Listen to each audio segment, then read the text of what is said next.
ગોંડલ અત્યારે કેમ મિર્ઝાપુર બની રહ્યું છે? ગોંડલમાં ઘણી બધી એવી ઘટનાઓ બની છે જેમને લઈને હજુ પણ સવાલ ઉઠી રહ્યા છે કે ક્યારે જે લાંબા સમયથી ઘટના બનતી આવી છે કે રાજકુમાર જાટ હોય કે પછી જૂનાગઢના જે સંજય સોલંકી હોય, આ બધા જ લોકોને ક્યારે ન્યાય મળશે? કારણ કે જેમાં જે ગણેશ ગોંડલનો હાથ અત્યારે સામે આવ્યો છે, કારણ કે રાજકુમાર જાટમાં પણ એવું જ કહેવામાં આવી રહ્યું છે કે આ વ્યક્તિ સામે તમારે ફરિયાદ નોંધવી જોઈએ, તેમ છતાં ત્યાંની પોલીસ કંઈ કરતી નથી. હવે જ્યારે રીબડાની અંદરથી આ ઘટના સામે આવી છે કે અમિત ખૂંટે આત્મહત્યા કરી અને તેમની અંદર અનિરુદ્ધસિંહ જાડેજા અને રાજદીપસિંહ રીબડાનું નામ સામે આવ્યું. હવે જ્યારે ગોંડલની અંદર આટલી બધી ઘટનાઓ બની રહી છે પણ ન્યાય ક્યારે, તેમને લઈને જ્યારે સવાલ થઈ રહ્યા છે, ત્યારે ગુજરાત પોલીસના પૂર્વ આઈપીએસ ઓફિસર જે છે રમેશ સવાણી, તેમણે એક પોસ્ટ કરી છે. સમજવા જેવી બાબત આજે એમણે લખી છે કે જો બે વ્યક્તિ જેલમાં હોત તો અત્યારે જ્યાં રાજકુમાર જાટ છે એ અને અમિત ખૂંટ છે તે જીવતા હોત. નમસ્કાર, નિર્ભય ન્યૂઝ સાથે હું છું રિદ્ધિ. ગોંડલની અંદર જે રીતે ઘટનાઓ બની રહી છે પણ ન્યાય ક્યારે મળશે તેમની એમનો પરિવાર પણ આશા રાખીને બેઠો હોય છે કે કદાચ ક્યારેક મળી પણ જશે ન્યાય. પણ જે રીતે પોલીસની કામગીરી સામે આવે છે એમની ઉપર જ સવાલ ઊભા થાય છે. એટલે સવાલ એ પણ થઈ રહ્યો છે કે લગભગ જે રીતે ન્યાય અત્યારે લડત લડી રહ્યા છે આ તમામ લોકો, સીબીઆઈ તપાસની માંગ હોય કે પછી અમિત ખૂંટ મામલે એમનો પરિવાર એવું કહી રહ્યો છે કે જવાબદાર વ્યક્તિઓ સામે પગલાં ભરવામાં આવે. પણ ક્યારે આ બધું થશે તે જ્યારે આપણે વાતચીત કરી રહ્યા હોય ત્યારે જે આ રમેશ સવાણી છે પૂર્વ આઈપીએસ ઓફિસર, તેમની એક પોસ્ટે અત્યારે એક એ તરફ ઇશારો કર્યો છે અને સવાલ કર્યા છે કે જો બે વ્યક્તિ છે એ અત્યારે જેલમાં હોત તો અત્યારે આ બંને વ્યક્તિ જે મોતને ભેટ્યા છે તે અત્યારે જીવતા હોત. હવે શું લખવામાં આવ્યું છે તેમની વાતચીત કરીએ. સોબત કરતા શ્વાનની બે બાજુનું દુઃખ, ખીજ્યું કરડે પીંડીએ, રીજ્યું ચાટે મુખ. સૌરાષ્ટ્રમાં ગુંડાઓ વિશે બોલતા પત્રકારો પણ સાચવીને બોલે છે. સત્ય નહીં પણ બેલેન્સ જાળવે છે. આ સ્થિતિ જ સૂચવે છે કે ગુંડાગીરીનો જબરદસ્ત પ્રભાવ છે, કેમ કે ગુંડાઓ સત્તા પક્ષ સાથે જોડાયેલા હોવાથી ડરની તીવ્રતા વધી જાય છે. હલકા માણસોનો સંગ દુઃખદ સ્થિતિ જરૂર લાવે છે. ગુંડા, દુષ્ટ, હલકા, અસામાજિક તત્વોના પડખામાં રહેવાથી હંમેશા નુકસાન થાય છે. ચેપ લાગ્યા વિના રહેતો નથી. કેટલીક વખત આવા તત્વોના સાથના કારણે દેડકાઓ પોતાને હાથી સમજતા થઈ જાય છે. કૂતરાનો સંગ કરવાથી આપણે બે પ્રકારનું દુઃખ ભોગવવું પડે છે. જો તે ખીજાય તો આપણા પગે બચકું ભરી લે છે અને જો તે આપણા પર ખુશ થાય તો તે આપણું મોં ચાટવા લાગે છે. એ જ પ્રમાણે હલકા માણસોનો સંગ પણ નુકસાનકારક જ નીવડે છે. તે રાજી હોય ત્યારે તે આપણને ફૂલાવી કામ કઢાવી લે છે. પણ જો કોઈ કારણસર તેમની સાથેના આપણા સંબંધો તૂટી જાય તો તેઓ આપણા પર ગુસ્સે થઈ બદલાની ભાવના રાખીને આપણને નુકસાન પણ પહોંચાડે છે. હવે વાત આવે છે કે જે ગોંડલની અંદર જે બે ઘટના બની હતી, એક તો જે રાજકુમાર જાટની ઘટના છે અને એમની પહેલાની જે સંજય સોલંકીને મારવામાં આવ્યો, એમાં જે ગણેશ ગોંડલ છે તે જેલમાં જઈને પણ આવ્યો અને અત્યારે શરતી જામીન ઉપર તે બહાર છે. તેમને લઈને પણ અહીંયા ઉલ્લેખ કરવામાં આવ્યો છે. ગુનેગારોને હત્યા, દલિતો પર અત્યાચારના કેસમાં જામીન મળે કે જેલ મુક્તિ પામે પછી નિર્દોષ માણસોએ જીવ ગુમાવવો પડે છે તેવી બે ઘટનાઓ જોઈ. પ્રથમ ઘટના છે ગોંડલના સત્તાપક્ષના પૂર્વ ધારાસભ્ય અને હત્યાના કેસમાં જામીન મુક્ત જયરાજસિંહ જાડેજાના પુત્ર જ્યોતિરાદિત્યસિંહ જાડેજા ઉર્ફે ગણેશ ગોંડલને 30 મે 2024ના રોજ જૂનાગઢના દલિત યુવક સંજય સોલંકીને કારણ વિના મારઝૂડ કરેલ, તેનું અપહરણ કરી નગ્ન કરી વિડીયો ઉતારેલ. ટૂંકમાં ગણેશે પોલીસ, કોર્ટ અને જેલનું કામ કર્યું.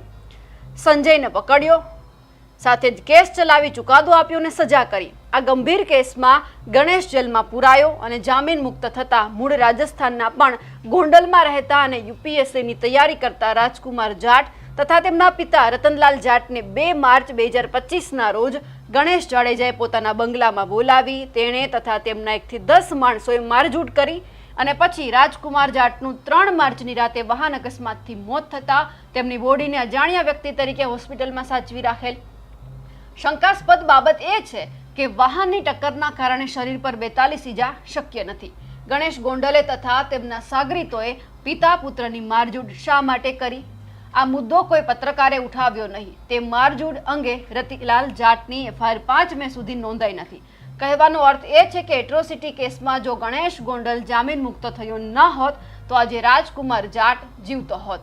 અહીંયા જે કહેવામાં આવી રહ્યું છે કે જો એટ્રોસિટી કેસમાં ગણેશ ગોંડલને જામીન ના મળ્યા હોત તો આજે જે રાજકુમાર જાટ છે તે જીવતો હોત અને કદાચ અત્યારે જે ન્યાયની માંગ એમનો જે પરિવાર કરી રહ્યો છે તેમને ના કરવી પડત, કારણ કે જે ઘટના બની આપણને બધાને યાદ છે.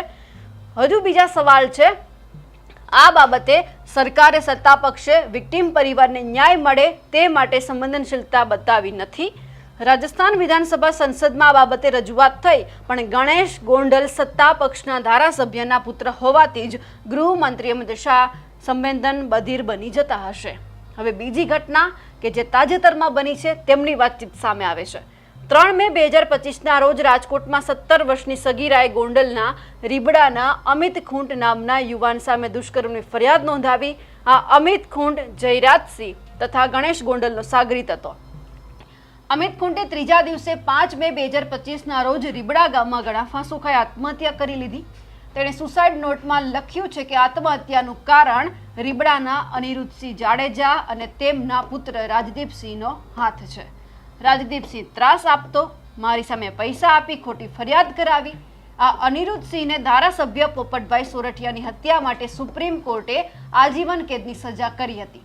તે જૂનાગઢ જેલમાં પુરાયેલ હતો, પરંતુ જેલના વડા TS બિસ્ટે ગેરકાયદેસર રીતે TADA એક્ટ હેઠળના કેદી અનિરુદ્ધસિંહને 29 જાન્યુઆરી 2018ના રોજ જેલ મુક્ત કરી દીધા. જો તે જેલમાં હોત તો આજે અમિત ખૂંટ જીવતો હોત.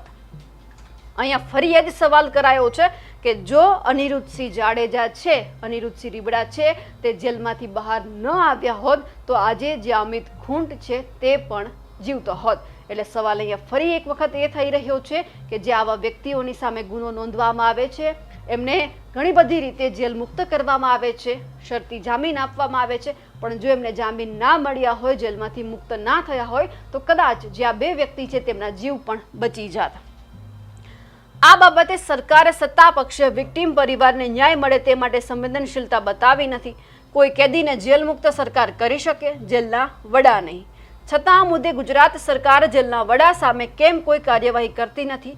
કેમ કે જેલના વડાએ અમિત શાહની સૂચનાથી અનિરુદ્ધસિંહને છોડી દીધો તેમ માની શકાય. કેમ કે લોકસભા ચૂંટણી 2024માં આ અનિરુદ્ધસિંહે જુહાપુરામાં મુસ્લિમો અમિત શાહની વિરુદ્ધ મત ન આપે તે માટે મુસ્લિમો મતદાનનો બહિષ્કાર કરે તે માટે સભા કરી. આ બધું અમિત શાહનું પાપ છે. બોધપાઠ શું છે? સોબત કરતા શ્વાનની 2 બાજુનું દુઃખ ખીજ્યું કરડે નહીં તેવી એક જે કહેવત છે તે પણ લખવામાં આવી છે. હવે સવાલ અહીંયા એ થઈ રહ્યો છે કે એમણે એ પણ વાક્ય લખ્યું છે કે ઘણા બધા પત્રકારો નથી બોલતા. મીડિયામાં આપણે જોયું છે કે ઘણી બધી મીડિયા છે તે આ બાબતે નથી બોલતી. રાજકુમાર જાટની ઘટના હોય કે પછી અમિત ખૂંટની ઘટના હોય, આપણે ક્યાંય જ મીડિયામાં નથી જોયું. અમુક જે મીડિયા છે એ જ આ બધી વાતચીત ચલાવી રહી છે, કારણ કે ક્યાંક એ નથી સમજાતું કે શું થઈ રહ્યું છે. જે ઘટના ઘટી છે, જે ગુનો નોંધાયો છે, ફરિયાદ નોંધાઈ છે, તેમ છતાં કેમ પત્રકારો ચૂપ છે તેમને લઈને પણ સવાલ કરવામાં આવ્યો છે. પરંતુ નિર્ભય ન્યૂઝ સતત આ વાત તમામ દર્શકો સુધી પહોંચાડી રહ્યું છે, કારણ કે ખોટું એ ખોટું છે અને અપરાધી અપરાધી કહેવાય છે. એટલા માટે અમે સતત આ વાતચીત છે લોકો સુધી પહોંચાડી રહ્યા છીએ કે અત્યારે ગોંડલમાં શું બની રહ્યું છે, ગોંડલની જનતા શું ઈચ્છી રહી છે, અને ખાસ કરીને જે લોકોએ પોતાના દીકરા કે કોઈ પણ પરિવારના સભ્ય ગુમાવ્યા છે એમને ન્યાય અપાવવા માટે પણ નિર્ભય ન્યૂઝ અત્યારે આગળ છે. અમારા અહેવાલને લઈને અને જે રીતે રમેશ સવાણીએ પોતાની આ પોસ્ટ થકી જે વાત રજૂ કરી છે કે 2 વ્યક્તિ આજે જીવતા હોત, કે જો આ 2 વ્યક્તિ ગણેશ ગોંડલ અને અનિરુદ્ધસિંહ જાડેજા છે તે જેલમાં હોત તો આજે કોઈ પરિવાર છે આ રીતે રસ્તા ઉપર ન આવત. અમારા અહેવાલને લઈને આપનું શું કહેવું છે કમેન્ટ કરીને ચોક્કસથી જણાવજો. સાથે જ અમારી નિર્ભય ન્યૂઝ ચેનલને લાઇક, શેર અને સબસ્ક્રાઇબ કરવાનું ભૂલશો નહીં. નમસ્કાર.